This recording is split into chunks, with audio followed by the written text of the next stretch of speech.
SB এডুকেশনের পক্ষ থেকে আমার প্রিয় ছাত্রছাত্রী ও অভিভাবক অভিভাবিকাদের জানাই স্বাগত। আজ আমরা উচ্চ মাধ্যমিক অর্থাৎ যারা দ্বাদশ শ্রেণীতে এখন পাঠরত তাদের জন্য আজকে একটি বাংলা বিষয়ের ভিডিও প্রস্তুত করা হচ্ছে। এই ভিডিওটির মূল বিষয়বস্তু হচ্ছে একটি নাটক। এই নাটকটির নাম নানা রঙের দিন। নাটকটি অনুবাদ করেছেন অজিতেশ বন্দ্যোপাধ্যায়। এই নাটকটির মূল নাট্যকারের নাম অ্যান্টন চেকভ। তার মূল নাটকটির নাম দ্য সোয়ান সং। এখন দুজন সম্পর্কে কিছু বলতে হয়। মূল যে নাট্যকার অর্থাৎ যিনি সোয়ান সং বা যে অ্যান্টন চেকভ, তিনি একজন রুশ ছোট গল্পকার।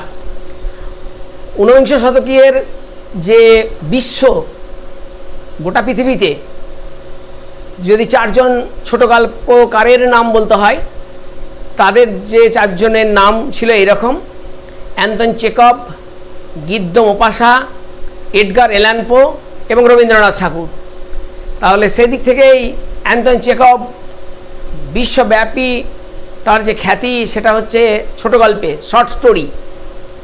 তাই সেই অ্যান্টন চেকভের যে নাটকটি দ্য সোয়ান সং, এই রুশ গল্পে এই নাট্যকারের যে মূল নাটক তাকে যিনি অনুবাদ করলেন, এবং শুধু অনুবাদ করলেন না, তিনি তার যে অভিনয়, প্রযোজনা, পরিচালনা সব ক্ষেত্রেই তিনি করলেন কিনা এই নাটকটিকে সার্থক রূপায়ণ। এই নাটকের প্রবেশের পূর্বে আমরা অজিতেশ বন্দ্যোপাধ্যায় সম্পর্কে দু চারটে কথা বলতে পারি। তিনি তথাকথিত মানভূম জেলায় তার জন্ম, এবং তার যে বিশেষ করে তার যে স্নাতক শ্রেণীতে তিনি যখন পড়াশোনা করেন সেটা হচ্ছে বর্ধমান রাজ কলেজে। তখন থেকেই তার শুরু এই নাটকে অভিনয় এবং নাট্য বিষয়ে তার যে আকর্ষণ, এটা তার তখন থেকেই শুরু হয়েছিল। আর তিনি ছিলেন বিশেষ করে ভারতীয় যে গণনাট্য সংঘ তার সদস্য। সেই জন্যই গণনাট্যের যে মূল উদ্দেশ্য ছিল সাধারণ মানুষের জীবনযাপন, তথাকথিত শ্রমজীবী মেহনতি মানুষের যে তাদের যে লড়াই, সেই লড়াইকেই তিনি তার বেশিরভাগ নাটকেই উপস্থাপিত করেছেন। কিন্তু এখানে তথাকথিত শ্রমজীবী নয়, এই নাটকের যে মূল বক্তব্য কিন্তু তিনি তুলে ধরেছেন একজন প্রকৃতপক্ষে নাট্যকর্মী হিসাবে। যার সেই নাট্যকর্মী, তাদের যে একটা সময় থাকে, যৌবন প্রবীণ হয়ে ওঠে, সেই যৌবনকালের সঙ্গে যে প্রবীণ যে সময়, এই সময়ের মধ্যে যে তাদের যে পার্থক্য, তাদের শুধু দৈহিক যে পার্থক্য হয় তা নয়, সমাজের সঙ্গে তাদের যে সম্পর্ক সেটা সরে যায়। অর্থাৎ যে মানুষটা একসময় সমস্ত মানুষের অত্যন্ত প্রিয় ছিল, সে আজকে মানুষের কাছে অবাঞ্ছিত হয়ে ওঠে। এ সম্পর্কে একটি বিখ্যাত উক্তি আছে: ছায়াপট শোনে নট, সকলই হারায়। আমরা বাংলা নাটকের চর্চা করতে গেলে এই প্রধানত দুজনের নাম আমরা করতেই পারি। একজনের নাম গিরিশচন্দ্র ঘোষ, যার সঙ্গে এ নাটকেরও কিছুটা আমরা মিল খুঁজে পাওয়া যায়। যে মানুষটা শুধু যে ৭২-৭৩টা নাটক রচনা করেছেন তাই নয়, তিনি পেশাদারি মঞ্চ তৈরি করেছেন, তিনি নাটকে অভিনয় করেছেন, মঞ্চ পরিচালনা করেছেন, নির্দেশনা দান করেছেন। শুধু তাই নয়, একেবারে তৎকালীন সময়ে নাটকের যারা কুশীলব হতো তারা সব ছিল গিয়ে সমাজের কাছে মানে কোনো সম্মানের যোগ্য ছিল না। সেই যারা সমাজের ঘৃণিত, নিন্দিত সমাজবাসী, তাদেরকেই তিনি তুলে এনেছিলেন এই নাটকে তাঁর বিভিন্ন চরিত্রায়নের ক্ষেত্রে। তা সেই গিরিশ ঘোষের যে দীর্ঘ জীবন, সেই জীবনে তিনি কিন্তু দেখা যায় যে তিনি কিন্তু তেমন কোনো সম্মান সে সময় পাননি। পরবর্তীকালে তাঁর যে ঐতিহাসিক নাটক, বিশেষ করে সিরাজউদ্দৌলা এবং শিবাজি, এই সমস্ত নাটকে তিনি পরবর্তীকালে খ্যাতি অর্জন করেছেন। পৌরাণিক নাটকে তো তার বিস্তর খ্যাতি লাভ করেছেন, কিন্তু তার জীবৎকালে তাকে প্রায় লোকে সঙ্গই দেয়নি। তার শ্রেষ্ঠ কৃতিত্ব যেটা স্টার থিয়েটার, সেই স্টার থিয়েটারের ক্ষেত্রেও তথাকথিত উচ্চবর্ণের মানুষের চেয়ে, তথাকথিত সমাজে যাদের কোনো মান সম্মান ছিল না, বিশেষ করে বিনোদিনীর কথা মনে পড়ে। সেই বিনোদিনী তার জীবনকে দিয়ে তার গুরুর কিন্তু যে ইচ্ছা তা তিনি তৈরি করেছেন। এ নাটকেও তাই। এই নাটক দুজন মাত্র চরিত্র আছে, অর্থাৎ আমরা যদি চরিত্র লিপি বলি, দুজন নাটক, দুজন চরিত্র। একজন হচ্ছে রজনীকান্ত চট্টোপাধ্যায়, তিনি একজন অভিনেতা ছিলেন। আজকে তার বয়স হচ্ছে 68। আর একজন ছিলেন প্রম্পটার, তার নাম কালীনাথ, তার বয়স 60 বছর। এই দুজন হচ্ছে প্রধান চরিত্র, বাকি চরিত্রদের সমস্তই হচ্ছে নেপথ্যচারী। একজনকে বারবার ডাকা হয়েছে, কিন্তু তার আওয়াজ দর্শক বা নাট্য পাঠক শুনতে পাবে না। তার নাম রামব্রিজ। তা এখন এই নাটকের মূল বিষয়বস্তু যে যাবার আগে নাট্যকার বা আমাদের অনুবাদ যিনি করেছেন এই অজিতেশ বন্দ্যোপাধ্যায় সম্পর্কে দুটো কথা বলতেই হয়। সেটা হচ্ছে তিনি একজন মানে বিখ্যাত ব্যারিটোনের অধিকারী, অর্থাৎ তাঁর যে জলদগম্ভীর যে কণ্ঠ, সেটা কিন্তু আজও মানুষের কানে ভাসে। বহু সিনেমা, বহু নাটক, থিয়েটার, যাত্রাপালা ইত্যাদির মধ্যে নিজেকে একেবারে তুলে ধরেছেন। তার বিখ্যাত একটি সিনেমা হচ্ছে কপালকুণ্ডলা। ও সে কি ব্যারিটন, কপালে কুণ্ডলে, এই রকম আওয়াজ। সে মঞ্চ, তখনকার দিনে যে সিনেমা হল যেন কাঁপত। সেই বিখ্যাত ব্যারিটনের অধিকারী অজিতেশ বন্দ্যোপাধ্যায়, সেই কোঁকড়া মাথার চুল, বিশাল লম্বা চেহারা, তা সেই চেহারার নিয়েই তিনি তৈরি করেছিলেন একটি নাট্যদল, সেটি হচ্ছে নান্দিকার। সেই নান্দিকারের এটি হচ্ছে তার ফসল। নাট্য প্রযোজনা করেছেন এখানেই তিনি। বহু নিজস্ব নাটক, অর্থাৎ যাকে বলে অনুবাদ ছাড়াও তিনি নিজস্ব নাটক কিছু রচনা করেছেন। সেই নাটকগুলির মধ্যে উল্লেখযোগ্য হচ্ছে গিয়ে ধর্মঘট, কয়লার রং, সাঁওতাল বিদ্রোহ, সেতুবন্ধন, সওদাগরের নৌকা। প্রত্যেকটা নাটকের মধ্যেই একটা শ্রমজীবী মানুষের যে সংগ্রাম, সেটা কিন্তু লক্ষ্য করা যায়। আর এটির ক্ষেত্রে আমরা তো বলেই দিয়েছি, এটা যেহেতু রুশ, আর যারা ভারতীয় গণনাট্য সংঘের শুধু সদস্য নয়, যারা বামপন্থীতে বিশ্বাস করেন আজও, তাদেরও যেন মানে একেবারে মন কোথায় পড়ে থাকে সেই রাশিয়ায়, সেই Vladimir Ilyich Ulyanov, Lenin, Marx, Engels. সুতরাং তাদের যে সেই সাম্যবাদ, সেই সাম্যবাদের জন্য তারা প্রত্যেকেই এখনও মনে মনে পোষণ করেন যে আমাদের দেশেও একদিন সাম্যবাদ আসবে, কিন্তু সে সাম্যবাদ প্রতিষ্ঠা করার কথা পরে বলা হবে। যাক, আমাদের এই যে নাটক, এই নাটকের তাহলে বিষয়বস্তু কি হলো? রজনীকান্ত চট্টোপাধ্যায়, দেখা যাচ্ছে মঞ্চটা যেই মঞ্চ থেকে যেই পর্দা সরে গেল, মঞ্চ পরিষ্কার হয়ে গেল, দেখা যাচ্ছে যে রজনীকান্ত চট্টোপাধ্যায় তিনি আপন মনে কথা বলে যাচ্ছেন। এইগুলোকে আমরা বলি মোনোলগ, কেউ বলে সলিলগ, এবং আমরা এগুলোকে বলে স্বগতোক্তি বাংলাতে, অর্থাৎ ডায়লগ নয়। ডায়লগ হলে পরস্পরের সঙ্গে আমরা কথা বলি বা কথা বলতে দেখি। আর নাটক মানেই হচ্ছে তিন দিক বন্ধ, এক দিক খোলা মঞ্চ। সেই মঞ্চে কি দেখা গেল? মঞ্চে দেখা গেল যে আগের যে কিছুক্ষণ আগে একটা নাটক অভিনয় হয়ে গেছে, এবং সেই অভিনয়ের সমস্ত সাজ পোশাক এখনও পরে আছে রজনীকান্ত চট্টোপাধ্যায়।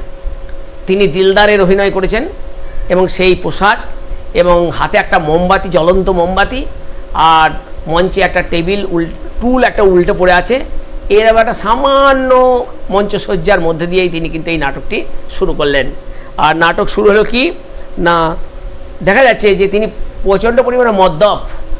এই মদ্যপ অবস্থায় তিনি মঞ্চে বলে যাচ্ছেন। কি বলে যাচ্ছেন রামব্রিজ কেননা রামব্রিজকে তার টাকা দরকার। রামব্রিজকে সে 3 টাকা বকশিস দিয়েছে, তাকে বাড়িতে নিয়ে যাবে। প্রতিদিনই বাড়ি যেতে সে একা পারে না, তার কারণ হচ্ছে প্রথমত এই মদ্যাসক্তি, আর নাটকের সঙ্গে বিশেষ করে গিরিশ ঘোষের যখন অনুষঙ্গ আমি টেনেছি, তার জীবনেও এই ঘটনা প্রায় ছিল। মদের জন্য তাকে বহু মানি মানুষকেও অসম্মান করেছেন সে। আমরা যদি তার যে নাটক নটি বিনোদিনী দেখি, বিশেষ করে এই যুগের বিখ্যাত নাট্য কোম্পানির অরুণ দাশগুপ্ত, বীণা দাশগুপ্তার যদি আমরা নাটক দেখি, তাহলে আমরা বুঝতে পারবো যে গিরিশ ঘোষের চরিত্রটি কেমনভাবে রূপায়িত হয়েছে। তা যাই হোক, এখানেও তাই, একই মদ্যপ, আর তার ছাড়াও তার বাড়ি যেতে ইচ্ছে করে না, এই জন্য তার বাড়িতে কেউ নেই, আপন বলে কেউ নেই। সে সেই জন্য চাইছে যে এই মঞ্চের মধ্যেই কিছুটা সময় কাটিয়ে দিতে হয়, কিন্তু তবুও শেষ পর্যন্ত তাকে বাড়ি যেতে হয়। বাড়ি নামক একটি পদার্থ তার এখনও আছে। কি বলছে তার বক্তব্য? কি বক্তব্য হচ্ছে, অভিনয়, মদ্যপান, এইভাবেই জীবনের সে 68টি বছর কাটিয়ে দিয়েছে। আর কি করেছে? তিনি এভাবেই মৃত্যুর দিকে এগিয়ে চলেছেন। তার জীবনে কোথাও শান্তি নেই, কোথাও আশ্রয় নেই, কোথাও তার মধ্যে কোনো বাঁচবার যে একটুকু রসদ সেটুকুও নেই। তাই সেই ফাঁকা মঞ্চে একথাই সে বলে যাচ্ছে, ঘরে বাইরে আজ তার কেউ নেই। তার জীবনে সকাল নেই, ভোর নেই, সন্ধে নেই, দুপুর নেই, এখন শুধু মাঝরাত্রির অপেক্ষা, অর্থাৎ মৃত্যুর জন্যই যেন তিনি দিন গুনছেন।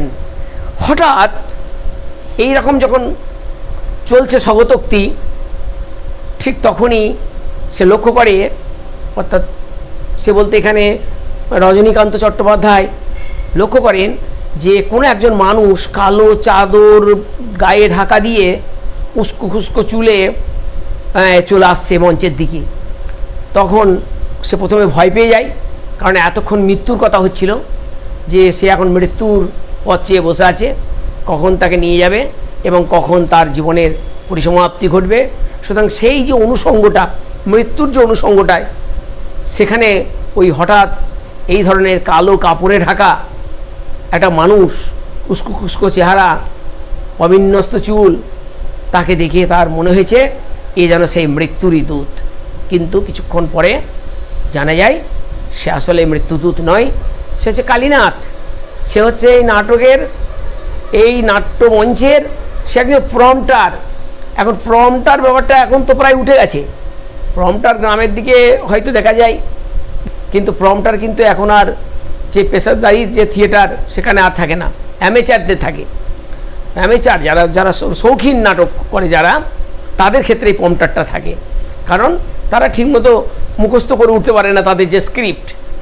আর কলকাতায় যে সমস্ত থিয়েটারের যে দলগুলি আছে, তাদের কিন্তু স্ক্রিপ্ট সব মুখস্থ, এবং একই নাটক তাদের দিনের পর দিন হয়। আর যারা অ্যামেচারিস্ট, দেখা যাবে পুজো পালাতে একবার হলো, কি নবান্নতে একবার হলো, বা পৌষ পার্বণে একবার নাটক হলো, তার বেশি তো আর হয় না। সুতরাং তাদের স্ক্রিপ্ট মুখস্থ করা হয় না, আর তারা সব প্রফেশনাল লোকও নয়, তাদেরকে ধরে বেঁধে নাটক করানো হয়। সুতরাং প্রম্পটারের ভূমিকা সেখানে প্রচুর। কিন্তু প্রম্পটার কি? প্রম্পটার হচ্ছে যে নাটক অভিনয় করছে সেই অভিনেতাকে তার স্ক্রিপ্টটা বলে দেয়, আর সেই স্ক্রিপ্টে যদি কোথাও ভুল হয় সেটা তখন কি করে না, তাকে ধরিয়ে দেওয়া হয়। অর্থাৎ মূল যে অভিনেতা তাকে সহযোগিতা করাই হচ্ছে প্রম্পটারের কাজ। তাহলে প্রম্পটার কোনো নাট্য ও অভিনেতা নয়, প্রম্পটারের মূল্য কিন্তু কিছুই নেই। বিশেষ করে দর্শকরা তাকে দেখতেই পায় না, তার যদি কণ্ঠস্বর শোনা যায় সেটাও প্রম্পটারের ক্ষতি, এবং যে নাট্য চরিত্র অভিনয় করছে তারও ক্ষতি। সুতরাং প্রম্পটার একজন নেপথ্যচারী, অথচ নাট্যকর্মী, অথচ সে সংগ্রামী, তারও জীবন আছে, তারও যৌবন আছে, সেও একজন মানুষ, সেও এই প্রম্পটারি করতে করতে আজ 60 বছরে উপনীত হয়েছে। সুতরাং দীর্ঘ যে নাট্য জীবন যেমন রজনীকান্ত চট্টোপাধ্যায়ের, দীর্ঘ প্রম্পটারের জীবনও হচ্ছে কালীনাথের। এইভাবে তখন রজনী চাটুর্যে এবং এরপর শুরু হয় প্রম্পটার কালীনাথের কথোপকথন, এবং সেই কথোপকথনের মধ্যে দিয়ে দেখা যায় যে তাদের যে পুরনো দিন, তাদের যে যৌবন, বিশেষ করে রজনীর যে যৌবনকাল, তখন কিভাবে দর্শক তাকে ভালোবাসতো, তার জন্য উৎসাহ থাকতো, তাদের আগ্রহ থাকতো। এবং বিশেষ করে একটি বিষয় এই প্রসঙ্গে উঠে আসে যে তার যেই নাটক দেখার জন্য একটি মেয়ে তাকে একসময় ভালোবেসে ফেলে, রজনীকে। কিন্তু কি হলো ঘটনাটা, যে সে যতই রাঢ়বঙ্গের উচ্চ ব্রাহ্মণ বংশে জন্মগ্রহণ করুক না কেন, এবং সে যতই পুলিশের চাকরি ছেড়ে দিয়ে আসুক না কেন, এখন যেহেতু সে নাটক করে, সেই জন্য এই নাটকের কোনো অভিনেতাকে কিন্তু তথাকথিত ভদ্রলোকের মেয়েরা বিয়ে দেয় না। এই সত্যটা কিন্তু আস্তে আস্তে উপস্থাপিত হলো, এবং সে মেয়ে কিন্তু চলে গেল, তাকে বিয়ে করলো না। কিন্তু সেই রবীন্দ্রনাথের সেই কথার মতো, ঘরেতে এলো না সে যে, মনে তার নিত্য যাওয়া আসা, পরনে ঢাকায় শাড়ি, কপালে সিন্দুর। সুতরাং সে কিন্তু রয়ে গেছে, এই নাটকের মধ্যে রয়ে গেছে। সে রজনীকে প্রত্যাখ্যান করেছে, তৎসত্ত্বেও ওই নাটকে তার একটা বিরাট ভূমিকা রয়েছে, যদিও ভূমিকাটা আছে নেপথ্য ভূমিকা, কোনো চরিত্রগত দিক দিয়ে তার কোনো ভূমিকা নেই। এইবার আসছে বিভিন্ন নাটক থেকে মানে প্রমটা ধরিয়ে দিচ্ছে, আর সেই পুরনো দিনের যত ডায়লগ আছে, যত সংলাপ আছে, সে একবারে অবিকল মুখস্থ করে দিয়ে যাচ্ছে। কেবল কি নেই, অর্থাৎ তার মুখস্থ শক্তি আছে, তার মেরিট আছে, তার উপস্থাপনার ক্ষমতা আছে, যদিও তার বয়সটা চলে গেছে। আর এই মুহূর্তে কি নেই, কোনো দর্শক নেই, ফাঁকা, সমস্তটাই ফাঁকা, শুধুমাত্র দুজন মানুষ পরস্পরের এই কথোপকথন চলছে। এবার আসে একখানা বিখ্যাত নাটক, তার নাম শাহজাহান। সে শাহজাহানের যে স্ক্রিপ্ট, সেখান থেকে দেখা যাচ্ছে ডিএল রায়ের লেখা নাটক, এবং সেখানে প্রধান চরিত্র হচ্ছে দুজন, একজন হচ্ছে মোহাম্মদ আর একজন হচ্ছে ঔরঙ্গজেব। ঔরঙ্গজেব মানেই তো একেবারে চিরকালের ভিলেন, ইতিহাসে তিনি ভিলেন হয়ে আছেন। সেই ঔরঙ্গজেব আর বোনকে নজরবন্দি করেছে, বাবাকে কারারুদ্ধ করেছে শাহজাহানকে, এবং পুত্রকে সবসময় চেষ্টা করছে নিজের মতো করে তোলা। এবং শুধু তাই, পিতাকে বা বোনকে এরকম নয়, তার সঙ্গে তার ভাই দারা, সুজা, মুরাদ, তাদেরও তিনি কাউকে হত্যা করেছেন, কাউকে বা তিনি বিতাড়িত করেছেন। তাই এই যে চরিত্রটা, সেই চরিত্রে ঔরঙ্গজেবের ভূমিকায় অভিনয় করছে আজকে এই বৃদ্ধ অসহায় রজনীকান্ত, আর তাকে পাঠ ধরিয়ে দিচ্ছে কে না, এই কালীনাথ। সুতরাং এইভাবে দুজনের মধ্যে যে কথোপকথন, এর মাধ্যমে এই যে নাটকটার যে অগ্রগতি, ডেভেলপমেন্ট, অর্থাৎ তার যে পরিণতির দিকে যে যাওয়া, সেটি অভূতপূর্ব সাফল্য লাভ করেছিল, এবং বহু মানুষের সেটা কিন্তু কাছে আজও স্মরণীয় হয়ে আছে।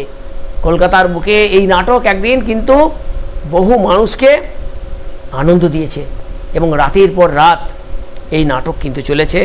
সুতরাং এই নাটকের চরিত্র সংখ্যা কম, তেমন কিছু মঞ্চসজ্জা নেই, এমন কিছু যে কোনো কিছুর ঘনঘটা নেই, তৎসত্ত্বেও কিন্তু নাটকটি শুধুমাত্র অজিতেশ বন্দ্যোপাধ্যায়ের অভিনয় দক্ষতায় একেবারে সেরার সেরা হয়ে উঠেছিল। তাহলে আমরা এখন এই নাটকের যে প্রশ্নগুলো, সেখান থেকে আমরা আলোচনা করব। সেই প্রশ্নগুলোকে নিয়ে আমরা আলোচনা করতে থাকব। প্রথমেই আসবে এমসিকিউ। এমসিকিউ হোক আর এসএকিউ হোক, সবই প্রায় একই ধরনেরই হবে।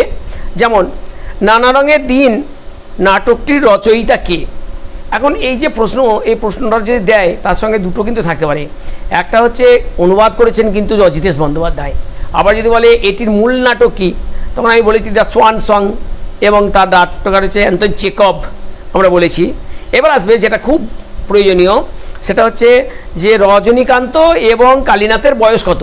আমি একটা প্রশ্নের মধ্যে দুটো ঢোকালাম, এই দুটো যে ম্যাথামেটিক্যাল যে এই যে অ্যান্সার, এটা হচ্ছে একজনের হচ্ছে কি 68, একজনের 60। তাহলে তিনি কি, তার যে পরিচয়টা কি, তখন বলতে হবে তিনি একজন প্রম্পটার। আর রজনীকান্ত কতদিন ধরে তিনি এই নাটক তিনি করে যাচ্ছেন, দীর্ঘ সময় ধরে তিনি যে নাটক করছেন সেটা তার বলতে হবে। এটা আবার বলতে হবে রজনীকান্ত চট্টোপাধ্যায় কার পোশাক পরেছিলেন। আমি প্রথমেই বলেছি দিলদারের পোশাক। তার হাতে কি ছিল? তার হাতে ছিল একটা জ্বলন্ত মোমবাতি। এবার আসছে রামব্রিজকে সে কত টাকা বকশিস দিয়েছিল? 3 টাকা। এবার আসবে রজনীবাবুর অভিনয় কত বছর তিনি করছেন। রজনীবাবু তিনি কত বছর ধরে অভিনয় করছেন, আর রজনীবাবু কত বয়স, এই দুটো প্রায় কাছাকাছি থেকে যাচ্ছে। একটা হচ্ছে 68 আর একটা হচ্ছে 45। 45 বছর তিনি অভিনয় করছেন আর 68 বছর তার বয়স। কে কোথায় লুকিয়ে ঘুমোই? এখানে হচ্ছে কালীনাথ। কালীনাথের কোনো নিজের আবার কোনো ঘর নেই, তার আবার শোবার জায়গা নেই। সে এই মালিক, যে মঞ্চের যে মালিক, তাকে না জানিয়ে সে সেখানেই রাত্রি কাটায়। আর রজনীর একটা বাড়ি আছে, কিন্তু বাড়িতে যেহেতু কোনো লোকজন নেই, সুতরাং তারও বাড়ির প্রতি তেমন কোনো মোহ নেই। ফলে দুজনের মধ্যে কোথায় যেন একটা মিল খুঁজে পাওয়া যায়। এবার আসবে মেয়েটির চোখ ছিল কেমন, সেটা কিভাবে চেনা যেত? অন্ধকার রাতেও চেনা যেত, এবং চোখ ছিল নীল বর্ণের। হ্যাঁ, এরপর আসছে অভিনেতা মানে কি, অর্থাৎ অভিনেতা বলতে রজনী চ্যাটার্জি কি মনে করেন? অভিনেতা বলতে মনে করেন যে একটা হচ্ছে গিয়ে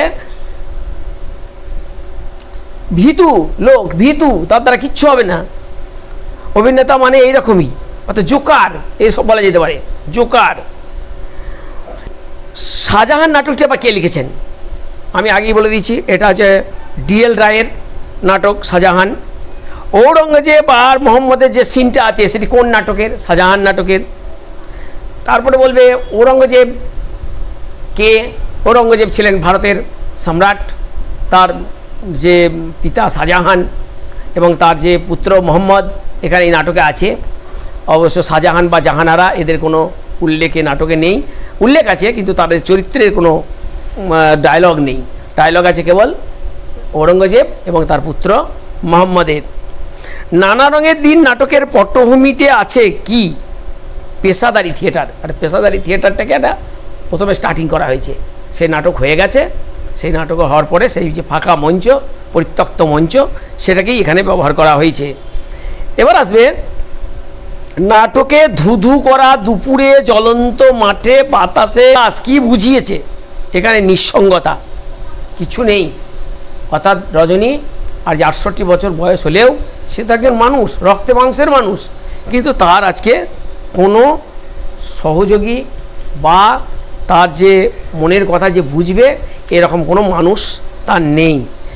শিল্পকে যে মানুষ ভালোবেসেছে তার কি হবে? মৃত্যুই হচ্ছে অবশ্যম্ভাবী, তার কষ্ট করে মৃত্যু হচ্ছে একমাত্র পথ, আর কিচ্ছু নেই। তাকে বোকা বলা হয়েছে এবং তাকে গাধাও বলা হয়েছে। নাট্যকে যারা পবিত্র শিল্প মনে করে তাদেরকে তিনি গাধা বলেছেন বিভিন্নভাবে। অর্থাৎ নাটক যারা করে, নাটকের সঙ্গে যারা সম্পৃক্ত থাকে, তাদের কিন্তু সমাজে কোনো সম্মান নেই, এইরকম বলেই এই নাটকে বলা হয়েছে। যদিও বর্তমানে কিন্তু নাটকের কিন্তু যারা চরিত্র অভিনয় করে এই মুহূর্তে, তাদের কিন্তু যথেষ্ট সম্মান আছে এবং তারা রীতিমতো খুব মানে লেখাপড়া ঘরের ছেলেরাই সবাই এখন অভিনয় করছে। কলকাতায় যে বহু গ্রুপ থিয়েটার আছে, তাদের যারা অভিনয় করে তাদের সুনাম কিন্তু শুধু কলকাতায় নয়, তাদের সুনাম ছড়িয়ে পড়েছে একবারে দেশে বিদেশে। সুতরাং এইভাবে আমরা MCQ বা SAQ এর কিছু প্রশ্ন করে নিতে পারবো। এবার আসবে ওই নাটকেই যেমন শাহজাহানের প্রসঙ্গ এসেছে, তেমনি ওথেলো নাটকের নাম এসেছে। এই ওথেলো নাটকের থেকে প্রশ্ন দেবে আমাদের, সেটা হচ্ছে যে ওথেলো নাটকটি কার নাটক এবং এটা কি ধরনের নাটক। তাহলে ওথেলো হচ্ছে একটা চরিত্রানুযায়ী নাটক, মানে চরিত্রের নাম নিয়ে নাটকটি তৈরি হয়েছে। এটি হচ্ছে শেক্সপিয়ারের নাটক এবং এই নাটকে কি হয়েছে?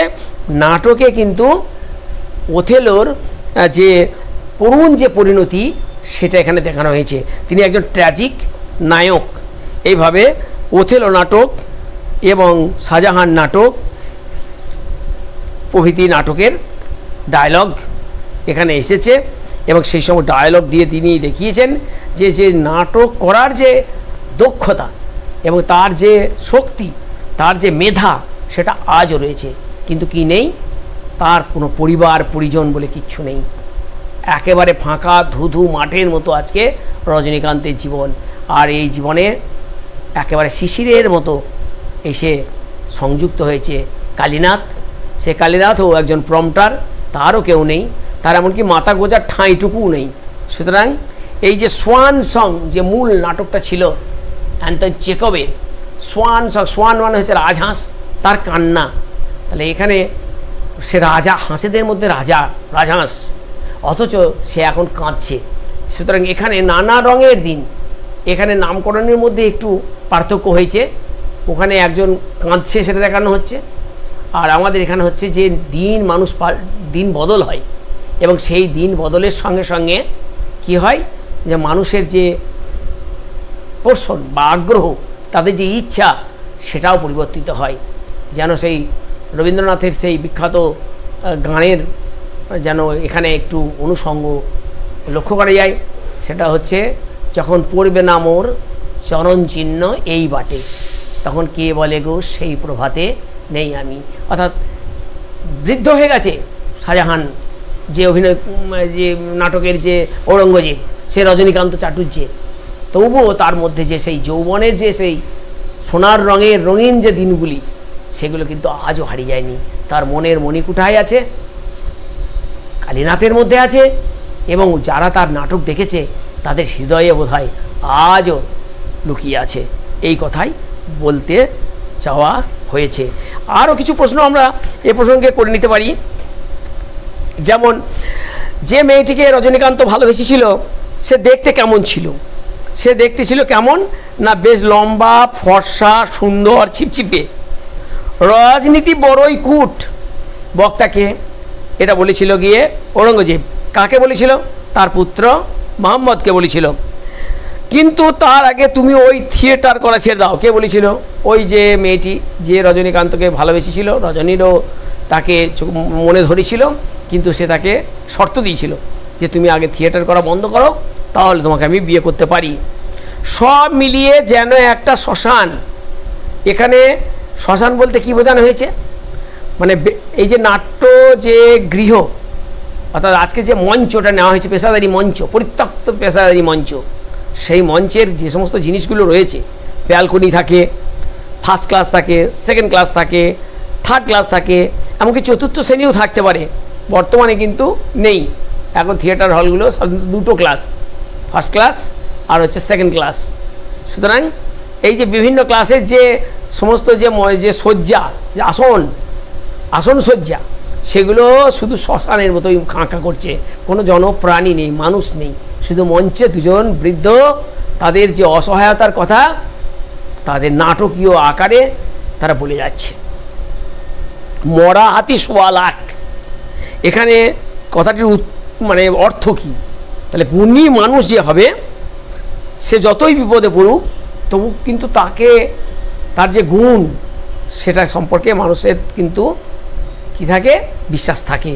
আমরা যেটাকে বলি ওল্ড ইজ গোল্ড, এটা যেন অনেকটাই সেই রকম, যে বয়স হয়েছে বলে সে তার আর যে কোনো মূল্য নেই, এটা ভাবা অনুচিত। সে রাজনীতি আমার জন্য নয়। বক্তাকে কোন রাজনীতির কথা বলা হয়েছে এখানে? আমার বলতে পুত্র, ঔরঙ্গজেবের পুত্র মোহাম্মদের কথা। অর্থাৎ তার বাবা যে রাজনীতিটা করে, ঔরঙ্গজেব যে রাজনীতিটা করে, যেখানে পিতা, ভগিনী, ভ্রাতা, তাদের জীবনের কোনো মূল্য নেই, শুধু ক্ষমতা আর ক্ষমতা। এই ক্ষমতালোভী মানুষদের যে রাজনীতি, সেই রাজনীতি পছন্দ করে না কে? মোহাম্মদ। যদিও সে ঔরঙ্গজেবের পুত্র, সে যেন একেবারে টুকুলে প্রহ্লাদ। এরপর আসবে ওথেলোর পরিচয় দাও। ওথেলোর পরিচয় কি? শেক্সপিয়ারের ট্র্যাজেডি নাটকের অন্যতম চরিত্র ওথেলো, এবং তার নাম অনুসারেই এই নাটকটি নামকরণ করা হয়েছে। রিজিয়াকে, রিজিয়া হচ্ছে সুলতান ইলতুৎমিশের কন্যা। রিজিয়া তিনি দিল্লির সুলতান ছিলেন, শাসন কার্যে তার পারদর্শিতা ছিল। মুসলিম সমাজের মেয়েদের তারা বেশিরভাগই হচ্ছে পর্দানসীন। তা সেক্ষেত্রে এই যে রিজিয়া, এই রিজিয়া নাটকের মধ্যে লক্ষ্য করা যায় যে তার যে ভূমিকা, সেটা কিন্তু পুরুষের থেকে কোনো অংশে কম নয়। তার সাহসিকতা, তার কূটনৈতিক পরিকল্পনা সবকেই কিন্তু স্থান দেওয়া হয়েছে এই রিজিয়া নাটকে। এবার আসবে ঔরঙ্গজেবের পরিচয় দাও। ঔরঙ্গজেবের পরিচয় বলতে হবে তিনি একজন মুঘল বংশের একজন শাসক এবং বলা যায় একবারে শেষ শক্তিমান মুঘল বংশের সম্রাট। তাকে আমরা বলি নবাব, যাই বলি না কেন, তিনি হচ্ছেন কি ঔরঙ্গজেব, তার পিতার নাম শাহজাহান। এভাবেই এবার আসবে একটা কথা প্রশ্ন দিয়ে দেবে যে মাঝরাত্রির অপেক্ষা, কিসের অপেক্ষা? মাঝরাত্রির অপেক্ষাকে মৃত্যুর, অর্থাৎ রজনীকান্তের এখন হচ্ছে গিয়ে সে মৃত্যুর দিকে ক্রমশ এগিয়ে চলেছে। বড় প্রশ্নের দিক দিয়ে যদি আমরা দেখি, অর্থাৎ যে 5 নম্বরের প্রশ্নে, সেখানে কিন্তু 3-4টি প্রশ্ন খুব ইম্পর্টেন্ট থাকে। 1 নম্বর প্রশ্ন হচ্ছে যে এই নাটকের যে ডায়লগ, অর্থাৎ যে সংলাপ ব্যবহার করা হয়েছে, সেই সংলাপ কতখানি নাট্য যে রচনায় এবং নাট্যের যে পরিণতিতে সার্থক হয়েছে তা আলোচনা করো। এটা 5 নম্বরের মতো প্রশ্ন থাকে এরকম। 2 নম্বর হচ্ছে এই নাটকের প্রধান চরিত্র কে, এবং 1 নম্বর দিল, তারপর 4 নম্বর দেবে সেই চরিত্রটির বৈশিষ্ট্য আলোচনা করো। অর্থাৎ এখানে রজনী চরিত্রের বৈশিষ্ট্য আলোচনা করতে বলবে। এরপর আসবে যে কোনো একটা ডায়লগ তুলে দিল যে চাটুর্যমশাই মালিককে কথা বলবেন না, তাহলে এই বক্তাকে, তাহলে এটা হবে গিয়ে কালীনাথ। এবং কি বলবেন না যে আমি রাত্রেবেলায় ওই ঘুমোই পেশাদারি মঞ্চে মালিককে না জানিয়ে, এটা 1 নম্বর 2 নম্বর হয়ে গেল। আর 3 নম্বর প্রশ্নে 3 নম্বরের জন্য থাকবে যে কালীনাথ চরিত্রটির বৈশিষ্ট্য লেখো। তাহলে এখানে কিন্তু খুব প্রশ্নগুলো সাধারণত এইরকম প্রশ্ন, একটু বড় টাইপের প্রশ্ন হয়। সেই প্রশ্নগুলির মধ্যে চরিত্রকেন্দ্রিক প্রশ্ন হলো, সংলাপ কেন্দ্রিক প্রশ্ন হলো, আর একটা প্রশ্ন হতে পারে যে বিষয়বস্তুর উপরে একটা প্রশ্ন। এইভাবেই আমরা নানা রঙের দিন নাটকের আলোচনা সমাপ্ত করছি। সকলে ভালো থাকবে।